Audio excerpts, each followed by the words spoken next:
बिस्मिल्लाहिर्रहमानिर्रहीम। नाज़रीन, रोशन पाकिस्तान न्यूज़ के साथ मैं आपकी खिदमत में एक बार फिर हाजिर हूँ जस्टिस काजी फाइज ईसा केस की अपडेट लेकर। इसमें आज सूरत हाल को कुछ यूँ बयान किया जा सकता है कि लो आप अपने दाम में सयाद आ गया। यानी बैरिस्टर फ़रोग नसीम जो कि वफाकी वज़ीर कानून थे और इस्तीफ़ा देकर साबिक हो गए। इस्तीफ़ा उन्होंने सिर्फ इस मकसद के लिए दिया था कि वो इस केस में पेश होंगे और हुकूमत की नुमाइंदगी करते हुए काजी फाइज ईसा के ख़िलाफ़ इस केस को इस्टैब्लिश करेंगे, लेकिन वो अपनी पहली ही मूव में बज़ाहिर फ़िलहाल नाकाम दिखाई दे रहे हैं। जो मूव उन्होंने की वो उल्टी उन्हीं के ख़िलाफ़ चली गई है। मैं इसकी तफसील आपको बताऊंगा during the course of the detail of the case, लेकिन उससे पहले मैं अपने उन नाज़रीन के लिए जिन्होंने ये क्लिप अभी देखना शुरू किया और इससे पहले वाला क्लिप नहीं देखा, उनको बताऊं कि जस्टिस काजी फाइज ईसा कौन है। जस्टिस काजी फाइज ईसा सुप्रीम कोर्ट के वो जज हैं जो हमेशा दबंग फैसले करते हैं, चाहे वो किसी दहशत गर्दी की तहकीकात हो, किसी कमीशन के सरबराह हो या धरने का केस हो। मौजूदा सूरत हाल में उन्होंने फैज़ाबाद धरना खुद नोटिस केस में एक फ़ैसला दिया था। उस केस के दौरान भी जो वो सवालात करते रहे वो भी उन पर बहुत भारी पड़े जिनसे ये सवाल किए गए, और जो हमारे नंबर 1 तहकीकाती इदारे हैं वो ये नहीं बता सके कि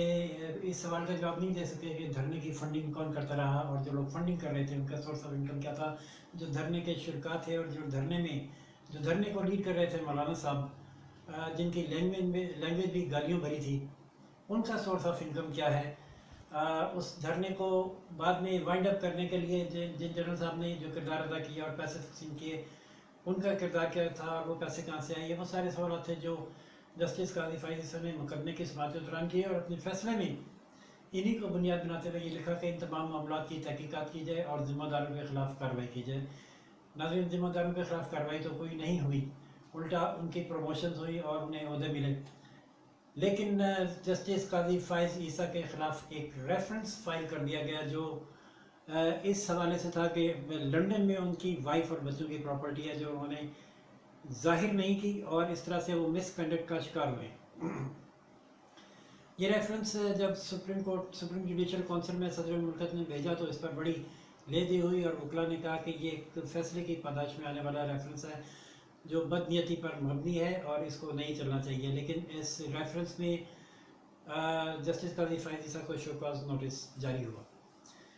जिसे उन्होंने सुप्रीम कोर्ट में एक इफ्तिखार चौधरी केस की तनाजुर में चैलेंज कर दिया और यही बुनियाद बनाई कि ये रेफरेंस बदनीयती की बुनियाद पर है। अगर उनकी वाइफ की कोई प्रॉपर्टी जो कि फॉरेन नेशनल है और फॉरेन रेजिडेंट है और उनके बच्चों की प्रॉपर्टी जो वहाँ बिजनेस करते हैं, तो उससे अव्वल तो उनका कोई ताल्लुक नहीं है, और दूसरा कोर्स और अगर कोई टैक्स मैटर है या रिटर्न फाइलिंग का कोई चक्कर है तो इसका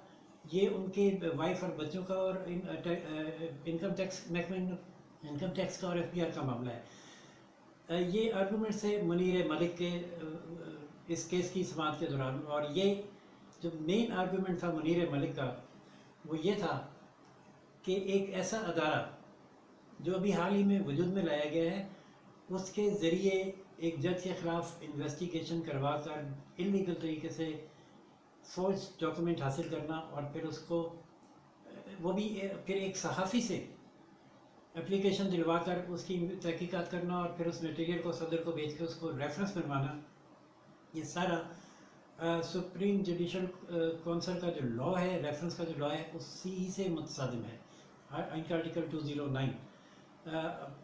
किसी जज के ख़िलाफ़ तहकीकात का इख्तियार सिर्फ सुप्रीम जुडिशल काउंसिल को है और या सदर मुमलिकत को है, लेकिन अगर किसी तीसरे सोर्स से तहकीकात हो रही है तो उसकी इजाज़त कानून में नहीं है, और अगर है तो ये सदर है जो किसी को ऑथराइज़ कर सकता है कि वो इन्वेस्टिगेशन करे या कोई डॉक्यूमेंट सर्च करे या ला के दे। ऐसा कुछ नहीं हुआ। फिर जो प्रॉपर्टी है जिसकी बुनियाद पर ये रेफरेंस कायम किया गया, उस प्रॉपर्टी का डॉक्यूमेंट हासिल करने का लंदन से तरीका क्या है उसको सारा ब्रीफ किया मुनीर मलिक ने अदालत में 2 दिन, और उसका पूरा प्रोसीजर बताया कि वो डॉक्यूमेंट हासिल करने का तरीका क्या है। एक जर्नलिस्ट तो वो तो डॉक्यूमेंट किसी तरह हासिल कर ही नहीं सकता था, और ये बार बार कहा गया कि हमें वो डॉक्यूमेंट दिया जाए ताकि हम उसका जायज़ा लें और देखें कि किस प्रॉपर्टी को बुनियाद बनाकर ये रेफरेंस जज के ख़िलाफ़ बराह रास्त जज के ख़िलाफ़ दायर किया जा रहा है। एक प्रॉपर्टी का मामला जज के मिसकंडक्ट के ज़ुमरे में कैसे आता है। लेकिन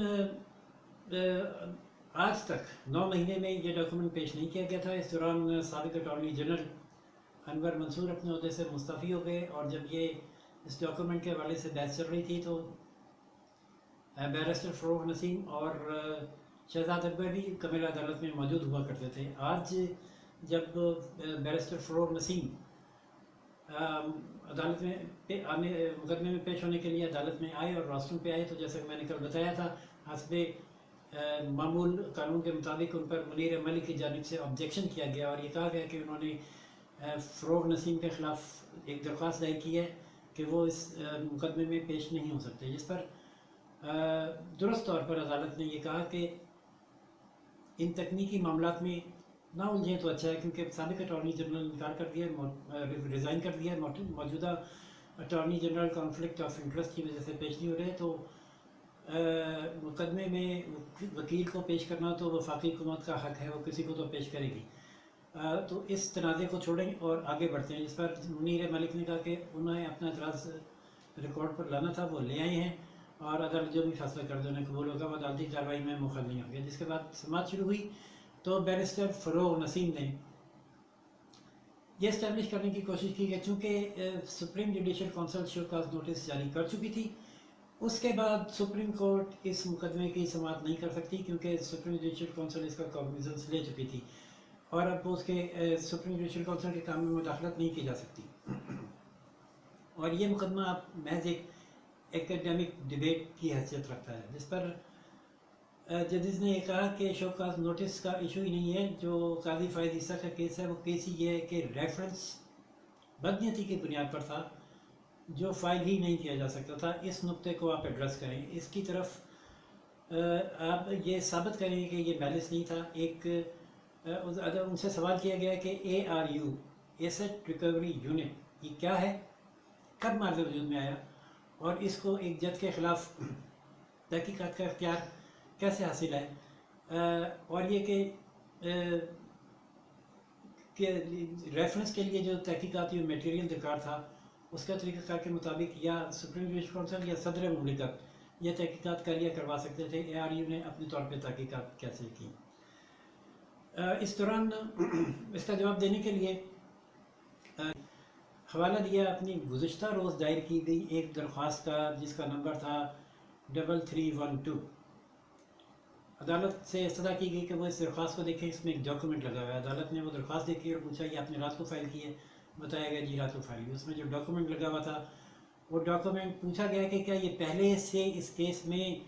अदालत को फ़राहम किया गया है या मुखालिफ फ़रीक को फ़राहम किया गया। जिसके जवाब में बैरिस्टर फ़रोग़ नसीम ने आई बाई शाई की और कहा कि वो अभी इंगेज हुए हैं और ये पहले इसलिए नहीं फ़ाइल हो सका कि शायद